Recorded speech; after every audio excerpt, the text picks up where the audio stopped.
บเลยยกไปนี่ยกไปเลยจุดเนี่ยยกบังเลยยกบังนี่เขาเตะมายกบังนี่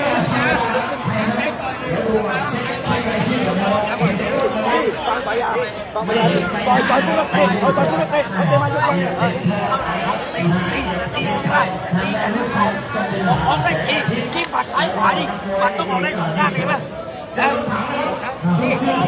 นี่แบบที่เราบอกเลย1-2เตะขวา1-2เตะขวาดูนะนี่เทียบนะเห็นไหมเลยนะนี่โอ้โห